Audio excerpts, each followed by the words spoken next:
환영합니다. 오늘 조금 별스러운 그런 주일 아침입니다. 보니까 어떤 장로님은 이제 까만 와이셔츠에 하얀 넥타이를 매셨습니다. 하얀 한복을 입으신 분도 계시고요, 권사님들도 계시고, 여러분 상징적인 이미지가 있습니다. 죽음을 상징하는 까만 옷에 하얀 넥타이를 매었다는 말은 부활을, 다시 살아난 날을 상징하는 것입니다.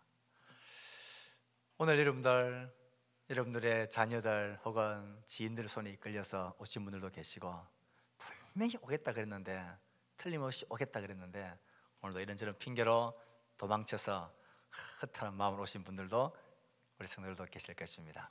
이제 그건 다 우리가 잊어버리고 오늘 우리가 이 자리에 앉아 있는 건 기쁘고 행복한 날임에 틀림없습니다. 오늘은 부활주일이기 때문에 그렇습니다. 그래서 오늘은 찬양도 두 곡을 했고요, 예배를 시작하기 전에 오프닝 영상도 보았고요, 오늘은 또 특별히 맛있는 식사를 준비를 했습니다. 잔치이기 때문에 그런 것입니다. 기쁜 날이기 때문에 그런 것입니다. 그래서 여러분의 자녀들이, 여러분의 지인들이 오늘 교회 한번 가보자, 가서 우리가 믿는 게 뭔지를 한번 들어보자, 그렇게 여러분 꼬실림을 당해서 오셨을 것입니다. 잘 오셨습니다. 오늘은 부활주일입니다. 저는 목사입니다. 부활주일만 되면 저는 인생은 두 가지로 착 나눠진다는 것을 늘 생각합니다. 태어나서 살다가 죽음으로 끝나는 죽음까지의 인생이 있고, 죽음에서 끝나지 않고 죽음에서 부활까지 이어지는 인생이 있다라는 것을 늘 생각합니다. 이 자리에 계신 모든 성도들, 모든 귀한 분들은 우리 인생이 죽음으로 끝나버리는 인생이 아니라 죽음을 넘어서 부활까지 생명으로 이어지는 인생이 되기를 진심으로 축복합니다. 그렇게 되기를 축복합니다. 그래서 저는 우리가 일주일 동안 마가복음의 이 증언을 따라서 예수님이 고난당하시고 십자가에 죽으시고 무덤에 장사되는 걸음을 우리가 쭉 따라왔더랬습니다. 오늘도 그 마가의 연속적인 증언, 예수님께서 죽음에서 부활하신 사건을 기록하고 있는 그 장면을 읽었습니다. 이 장면을 보면요, 우리 인생의 모습과 참 비슷한 모습을 보게 되어집니다.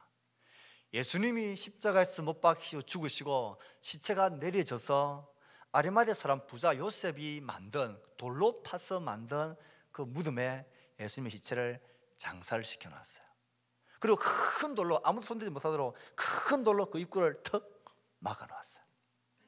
그런데 3일이 지난 이른 아침에 여인들 세 사람이 손에 뭔가를 들고 이 예수님의 무덤을 향하여서 지금 열심히 가고 있는 것입니다.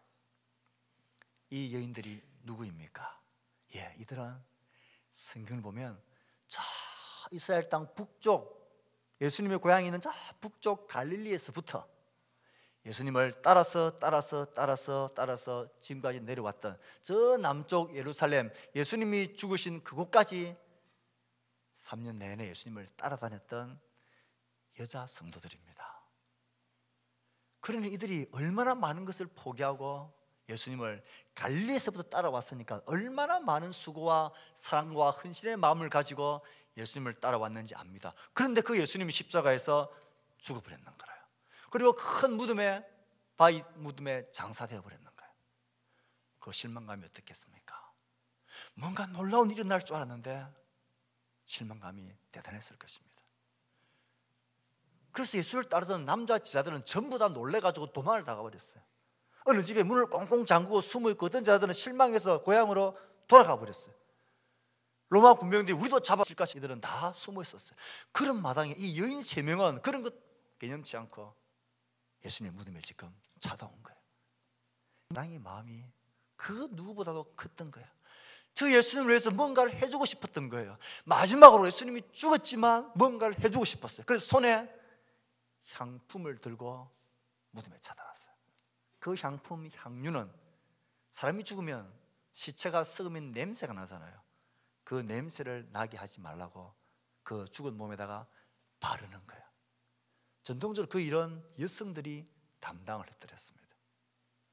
예수님의 시체를 아무도 향유로 바르지 못했기 때문에 그것을 안타까워해가지고 여인들이 지금 예수님을 사랑하는 마음으로 무덤가에 찾아왔어.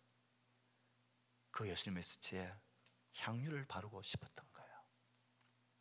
걱정거리가 있었습니다. 큰 입구를 막고 있는 큰 바위돌을 어떻게 자기 힘으로는 굴러낼 수 없는 그 큰 돌을 과연 누가 치워줄까, 그걸 걱정하면서 예수님의 무덤가에 왔던 거예요. 저는 이 모습을 가만히 보면서 이 여인의 마음이 예수님을 향한 사랑이 참 컸겠구나 생각했습니다. 그 무서운 상황, 어떤 해코지를 당하지 못할 그 위험한 상황 속에서도 다 남자들은 도망가고 없는데 이 여인들이 그 사랑의 마음으로 뭔가를 해주고 싶었어요. 자신이 가진 최선의 것을 가지고 예수님의 시체에 향유를 바르고 싶었던 거예요. 사랑하는 마음이 그만큼 컸어요. 이것만큼은 꼭 해주고 싶었던 거예요. 다른 것은 해줄 수 있는 게 아무것도 없었어요.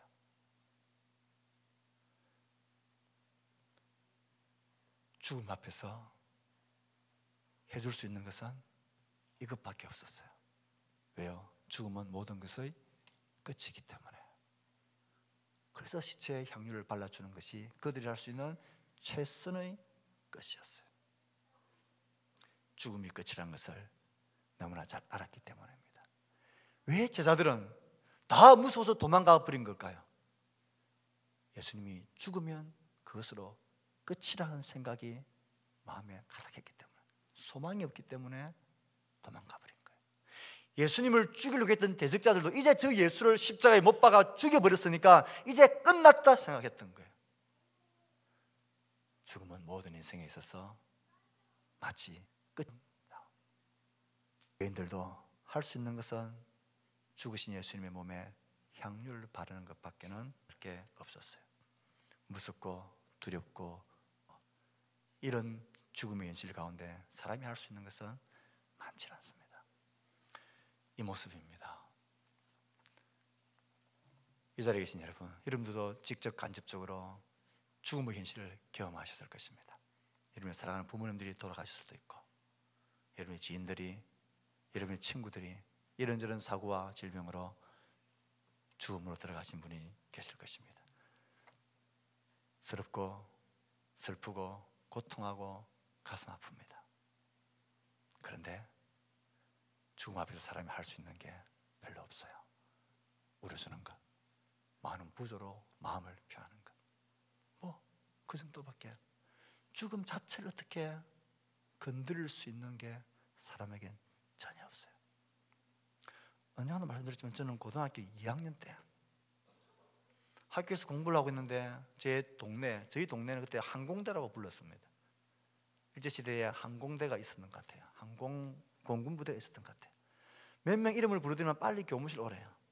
그래서 교무실 가보니까 우리 친구들이, 동네 친구들이 몇 명 있어요.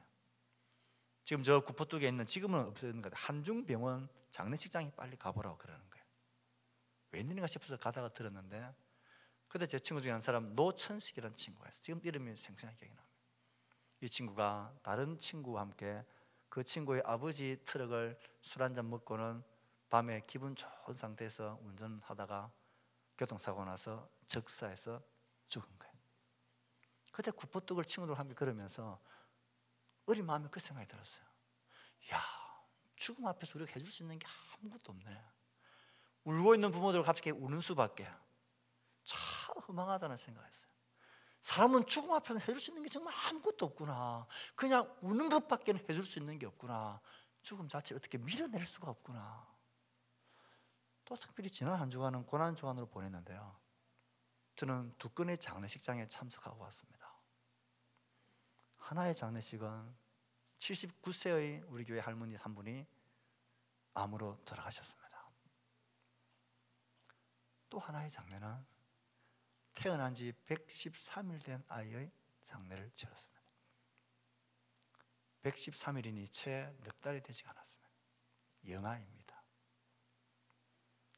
그 조그만 관을 이렇게 아빠가 들고 그 아이를 이제 염을 하고 입관을 하는데요, 정말 인형 같은 그 아이를, 그 차가워진 아이를 그 엄마가 그 어린 엄마가 솜으로 닦아주면서 그렇게 가슴 저림이 우는 모습, 그 둘러서 있는 할머니, 할아버지, 할머니의 모습들을 보았습니다.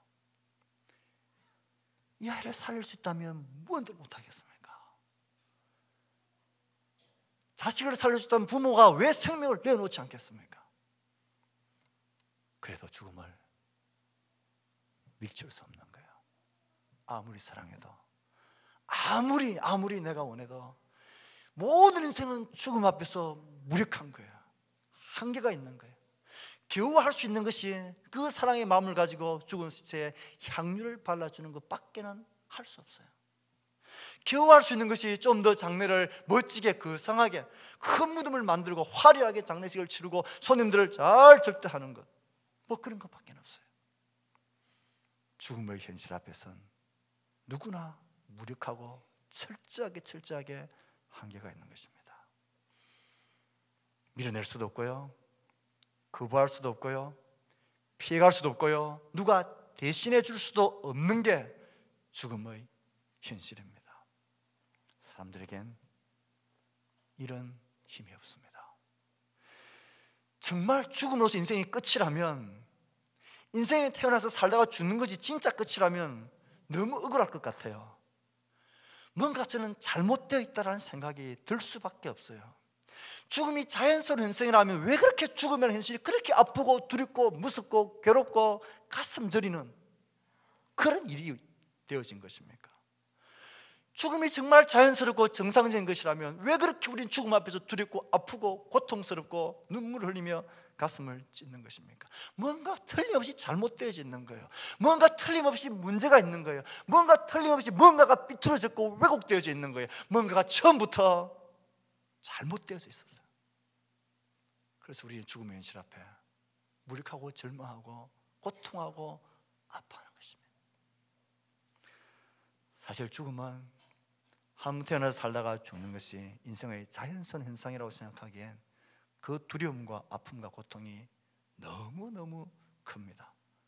틀림없이 뭔가가 잘못된 것입니다. 하나님은 성경을 통해서 뭐가 잘못되어졌는지, 그 잘못된 것을 어떻게 고칠 수 있는지를 오늘 같은 부활주일에 우리에게 분명히 가르쳐 주십니다. 왜 그렇습니까? 왜 사람은 다 태어나서 다 죽어야 되는 것입니까? 그 죽음이 왜 그렇게 슬프고 아프고 원통스럽고 억울하고 괴로운 것입니까? 무서운 것입니까? 모든 사람이 죄를 지었으므로 하나님에게서 끊어졌고 죽음이 들어왔다고 성경은 딱 공포를 하고 있습니다. 원래 사람은 하나님과 연결되어져서 그 생명을 누리며 기쁨과 평안 가운데 은혜와 사랑 가운데 살도록 만들어진 존재인데, 어느 순간부터 이 하나님으로부터 오는 생명이 끊어져 버린 거예요. 하나님과 우리가 분리되어져 버린 거예요. 그 마음에 하나님 모시기를, 하나님 두기를 싫어하고 거절하고 마음에 하나님 두기를 좋아하지 않았어요. 그래서 내가 내 삶의 주인이 되어서 내 원하는 대로 내 뜻대로 한번 내가 잘 살아보겠다는 이런 자기의지, 이런 자기 중심적인 생각으로 하나님을 그 마음속에서 밀어내버리는 순간, 하나님의 말씀을 불순종하고 밀어내버리는 순간 하나님과 우리 사이에 분리가 생겼어요. 그것을 성경은 죽음이라고 이야기합니다. 성경은 죽음을 소멸이라고 말하지 않습니다. 성경은 죽음을 분리되는 것으로 말합니다. 보십시오. 제가 지금 이렇게 침을 튀기면서 이야기하고 있지만 제 몸에서 이 영혼이 싹 분리되어 버리면 죽는 거예요. 우리의 영혼이, 몸은 살았지만 영혼이 하나님과 영적인 관계가 끊어져 있고 분리되어 있는 것을 성경은 영적인 죽음이라고 이야기합니다. 그러니까 우리가 하나님과 영원히 결별되어지고 영원한 생명에서 하나님과 끊어지는 것, 그것을 영원한 죽음이라고 성경은 말합니다. 성경은 죽음을 분리되는 것이라고 말합니다. 이렇게 하나님과 분리되어져 있으니 하나님으로부터 오는 생명과 은혜와 평강을 우리가 누리며 살아야 되는데, 이것이 끊겨져 버리니 사람의 삶의 모습들이 얼마나 썩은 악취가 나는 모습인지 모릅니다. 죽은 생선을 가만히 두어 보십시오. 썩어버리고 악취가 나지 않습니까? 마치 사람의 모습이 생명의 주관자 되신 하나님께서 끊겨짐으로 말미암아서 우리 삶 가운데서 맺는 열매들이 마치 그와 같은 것들입니다. 로마서 1장 28절에서 32절까지의 말씀을 보면요, 사람이 하나님을 마음에 두기 싫어하면서 그 마음속에 사람들 속에 생겨나고 풍겨나는 썩은 악취에 관한 말씀을, 현상을 우리 가운데 적나라하게 고발해주고 보여주고 있습니다. 사람들이 하나님을 인정하기를 싫어하므로 하나님께서 사람들을 해서는 안 될 일들을 하게 하고 타락한 마음자리에 내버려 두셨습니다. 사람들은 온갖 불의와 악행과 탐욕과 악의로 가득 차 있으며, 선생님 9절 띄워주세요.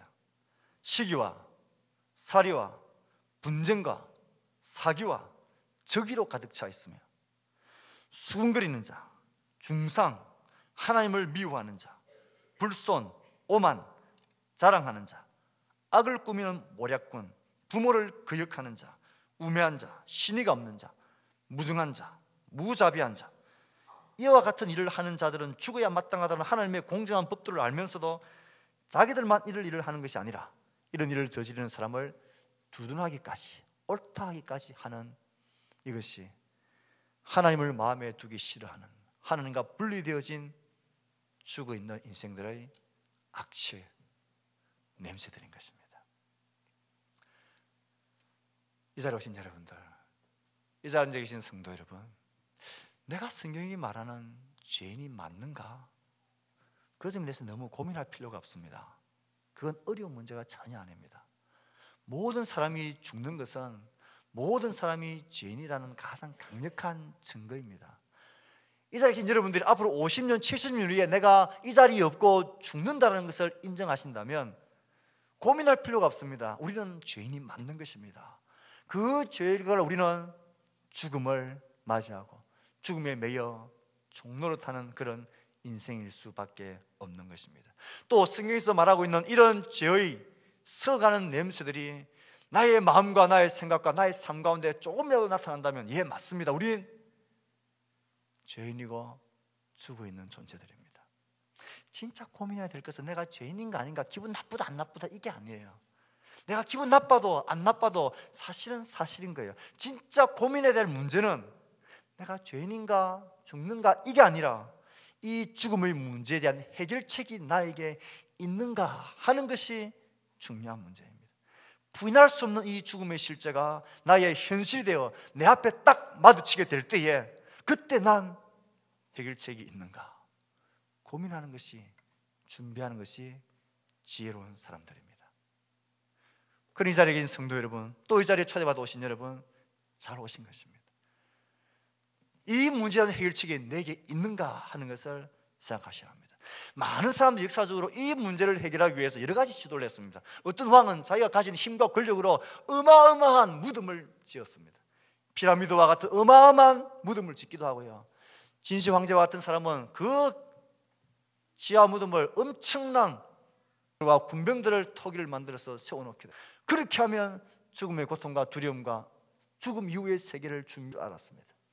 그러면 식장에 그 슬퍼하는 그 꽃들이 쫙 진열되어 있어요. 이러면 죽음의 문제가 해결될 수 있겠습니까?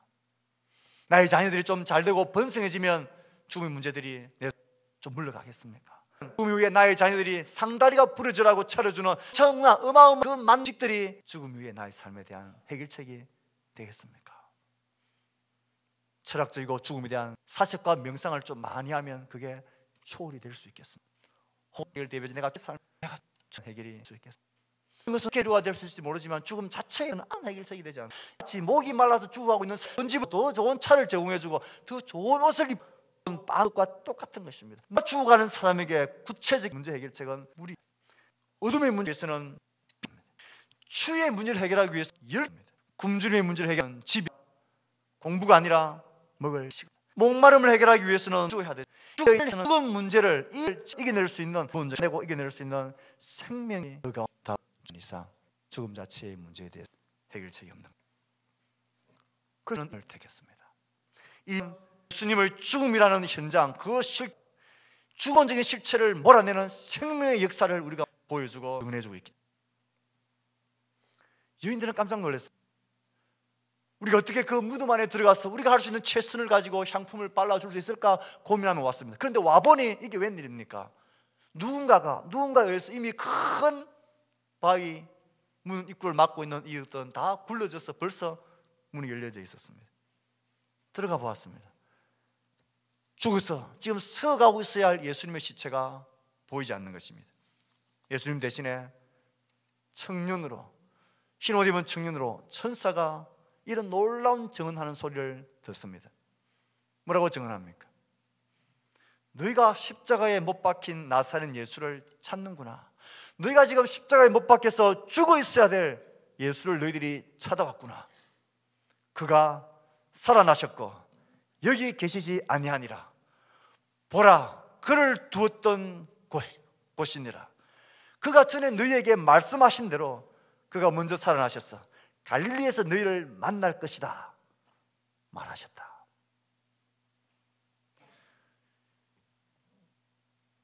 부활의 현장을 그냥 보여주셨습니다. 너무나 당당하고 확실한 선포입니다.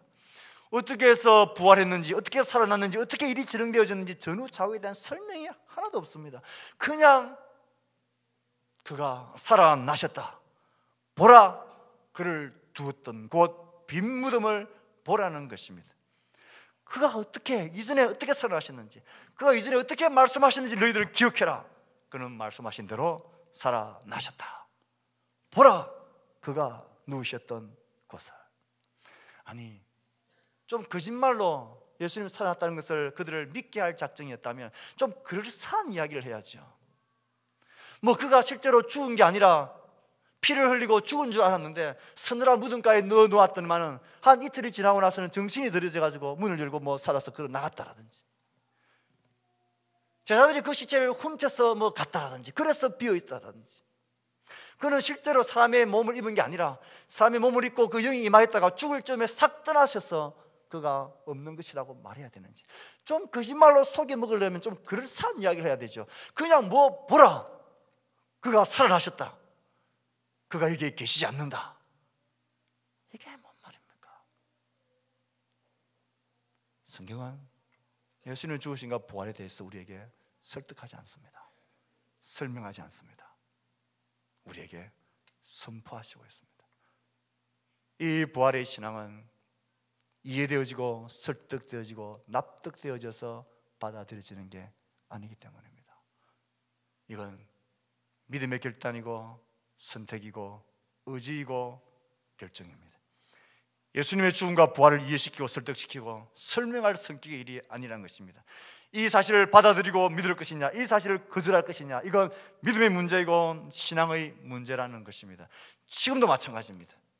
무슨 소리 하냐, 봐야 믿지, 만져봐야 믿지, 보지도 않고 어떻게 믿느냐, 그런 일이 어떻게 있을 수 있느냐. 예수님의 제자 중 한 사람, 도마란 제자도 꼭 그렇게 이야기했습니다. 무슨 정신 나간 소리를 하냐, 니 봤냐? 나는 내 손으로 보고 만져봐야 내가 믿겠다라고 그랬습니다. 그때 예수님 이런 유명한 말씀을 하셨습니다. 너는 나를 본거로 믿느냐? 보지 않고 나를 믿는 자는 복되도다. 보지 않고 믿는 자가 더 복되다. 증거가 없지만 그냥 네 의지를 가지고 믿는 게 더 복되다, 이 말이 아니에요. 보지 않고 믿는 자라, 예수님의 육체의 몸을 만져보지 않고도 믿는 자가 복되다는 이 말씀은, 우리가 예수 그리스도를 믿는 믿음을 가지고 그분을 우리가 받아들일 때에 그 부활하신 영이 그 믿는 자의 마음속에 실제로 살아계셔서 그 예수님이 육체로 보이지 않아도 그가 살아계신 그 영이 우리 안에 실제로 살아계시기 때문에 이건 자동적으로 믿어지는 놀라운 복이 우리 가운데 일어난다는 거예요. 보지 않고 믿는 자가 더 복되다는 사실은, 부활하신 주님의 영이 믿음 가운데 우리 가운데 임하시면요, 이 사실이 눈에 보는 것보다 더 확실하고 분명하게 우리 가운데 믿어집니다. 이 여인들은 깜짝 놀랐습니다. 몹시 놀라 떨며 나와 무덤에서 도망하고 무서워하여 아무에게도 아무 말도 하지 못하더라. 이해가 됩니다. 한 번도 이런 일을 경험하지 못했거든요. 이런 일이 있을 것이라고는 생각도 못했거든요. 과학적으로 아무리 논리적으로 이해해도 이건 안 되는 일이거든요. 그런데 지금 벌어진 일이 빈 무덤이고 예수님이 살아나신 것이니까 너무 놀란 거예요. 무서운 거예요. 믿어야 할지 말아야 될지 갈등스러운 거예요. 놀라 떨며 무서워하며 도망쳐버렸습니다. 아마 이런 마음이 우리 가운데 공감이 되어질 것입니다.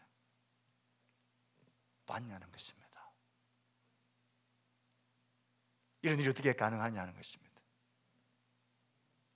성경은 우리 가운데 예수 그리스도를 믿는 믿음의 눈으로, 손으로 만지는 것보다 눈으로 보는 것보다 훨씬 더 강력한 믿음의 증거들이 우리 가운데 알게 되는 일들이 일어나게 된다 말합니다.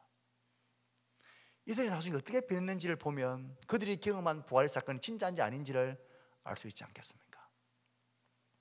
무섭고 놀라고 두려웠던 것은 이 여인들뿐만 아니라 제자들도 마찬가지였습니다. 그들은 다 무서웠습니다.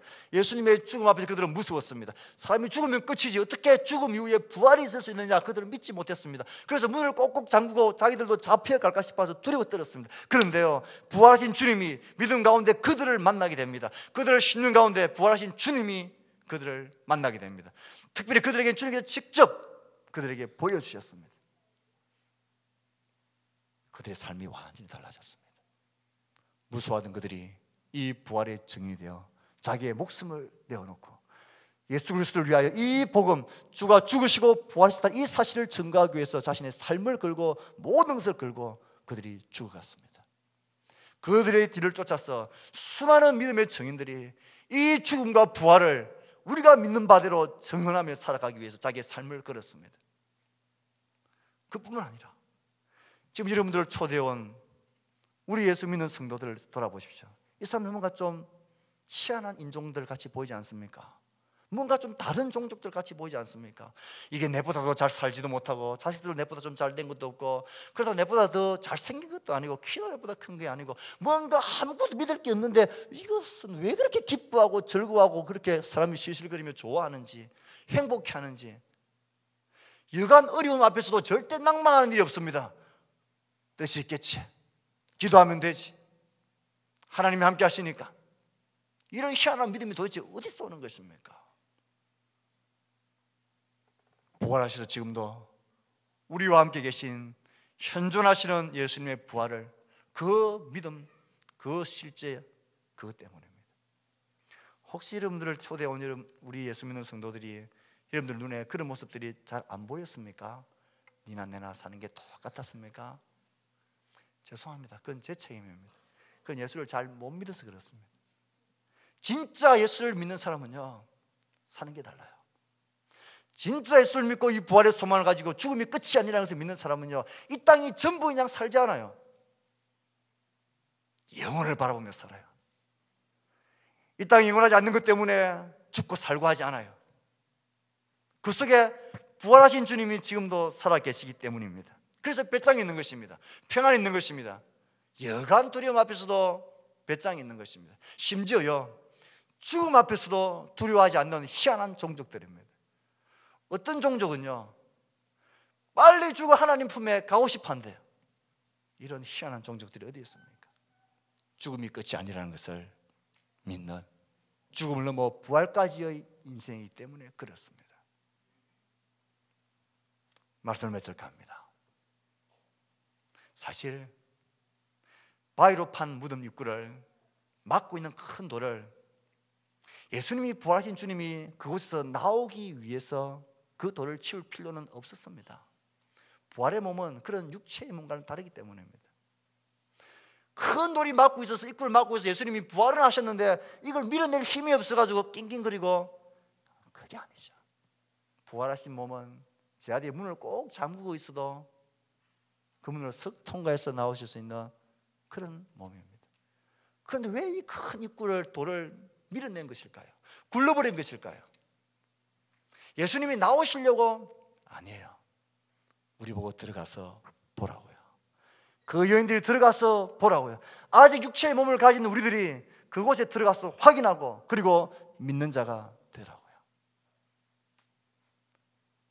부활의 복음은 이렇게 우리 가운데 다가오는 것입니다. 사실 오늘 부활주일 여러분을 이렇게 초대한 것도 이 증인이 되고 싶은 우리의 마음 때문입니다. 우리의 인생이 태중에서 태어나 여러분들이 부모로서 우리의 자녀들 양육하고 피와 땀과 눈물과 삶을 다 문드러지게 희생하면서 사시다가 우리의 삶이 죽음으로 그냥 끝나버리는 인생 되지 않았으면 좋겠다는 그 사랑 때문입니다. 모든 인생은 죽음 앞에서 무력합니다. 죽음은 모든 인생 앞에서 끝인 것처럼 보입니다. 하지만 성경은 우리에게 이 부활의 아침에 말합니다. 죽음을 넘어 부활까지로 나아가는 생명의 인생이 있다고, 예수 그리스도 안에 죽음을 이기는, 자체를 이기는 힘이 있다고 우리에게 증거합니다. 보라는 것입니다. 이 증인들의 삶이 어떻게 변해졌는지를 보라는 것입니다. 내가 세상 끝날까지 너희와 항상 함께 있으리라는 이 말씀이 어떻게 우리의 삶의 실제가 될 수 있느냐는 것입니다. 육체로 계신 주님이 부활하셔서 그의 영으로 우리 가운데 계시니까 이게 가능한 거예요. 왜 2000년 전에 너가 예수님을 봤냐, 그 피를 한 방울도 네 몸에 튀어봤냐? 예, 아니에요. 그런데 그 예수님이 왜 우리가 믿을 수 있느냐? 부활하시기 때문입니다. 부활해서 그의 영으로 지금 우리 가운데, 믿는 자들 가운데 임하고 계시기 때문에 이건 눈으로 보는 것보다 훨씬 더 중요하고 훨씬 더 강력한 우리의 믿음의 근거입니다. 믿음의 눈으로 이 주님을 모시고 영접하면요, 그냥 믿어져요. 놀라운 일이 일어나요. 보지 않고도 믿게 되는 이 신비한 일들이 우리 가운데 생기는 것입니다. 이 자리에 앉아 계신 모든 성도들, 우리의 자녀들, 또 초대받아 온 귀한 여러분들, 여러분은 죽음 이후의 시간이 준비되어 있습니까? 여러분의 인생은 죽음이 끝인 인생입니까? 죽음을 넘어 부활까지 영생으로 이어지는 인생입니까? 여러분에겐 답이 있습니까? 여러분은 그 문제를 밀어낼 수 있는 해결책이 있습니까? 없다면 오늘 우리에게 말씀하시는 이 주님의 부활의 정원 앞에 겸손한 마음으로 서십시오. 나에게 답이 없는 것을 안다면, 여기에 답이 있다 말씀하시는 그분의 말씀 앞에 진지하게 서보는 것은 어리석은 게 아닙니다. 그건 지혜로움이고 겸손함입니다. 이 부활주일 아침, 여러분 모두에게 죽음에서 부활까지 나아가는 생명의 주, 이 복음이 여러분들의 복음 될 수 있기를 주의 말씀으로 축복합니다.